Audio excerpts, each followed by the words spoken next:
ছাগল রাস্তা থাকবে না, ছাগলগুলোকে নির্দিষ্ট স্থানে ঢুকিয়ে দিন।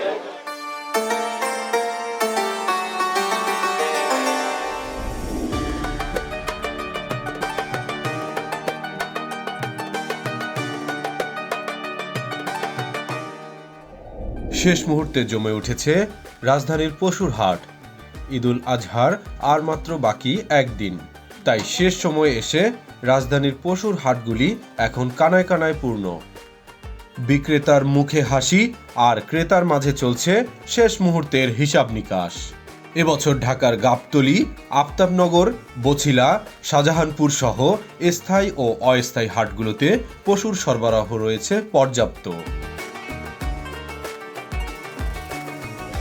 দেশের বিভিন্ন প্রান্ত থেকে, বিশেষ করে কুষ্টিয়া, পাবনা, সিরাজগঞ্জ সহ উত্তরবঙ্গের খামারিরা তাদের সেরা পশুটি নিয়ে হাজির হয়েছেন রাজধানীতে একটু বেশি লাভের আশায়। এই গরুটা আর বছর বেচছি আমি 4 লাখ, এবার দাম করতেছে 3 লাখ, আমার অনেক টাকা লস হবে। এই ভুসির দাম মনে করেন আর বছর আছে, এবার বস্তাপতি 500, 600, 700 টাকা করে বেশি।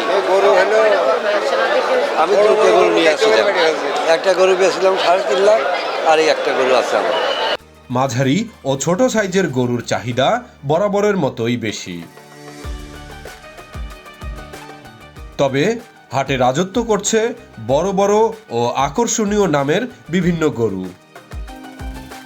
হাটগুলোতে নিরাপত্তা নিশ্চিত করতে তৎপর রয়েছে আইন শৃঙ্খলা রক্ষাকারী বাহিনী। জালনোট চক্রের দৌরাত্ম্য কমাতে বসানো হয়েছে বিশেষ বুথ। এছাড়াও এবার নগদ টাকার ঝুঁকি এড়াতে ডিজিটাল লেনদেন বা স্মার্ট হাট ব্যবস্থার প্রতি ক্রেতাদের আগ্রহ দেখা গেছে চোখে পড়ার মতো। তবে হাসিল ঘরে উপচে পড়া ভিড় কিছুটা ভোগান্তি পোহাতে হচ্ছে অনেককে। গরুর হাটকে কেন্দ্র করে আশেপাশে গড়ে উঠেছে গোখাদ্যের ব্যবসা। কেউ বিক্রি করছে ঘাস, কেউ বা আবার খড়কুটা। সব ক্লান্তি ভুলে ত্যাগের মহিমায় উদ্ভাসিত হোক সবার কুরবানি, এই প্রত্যাশাই সকলের। প্রান্তিক কণ্ঠস্বর, ঢাকা।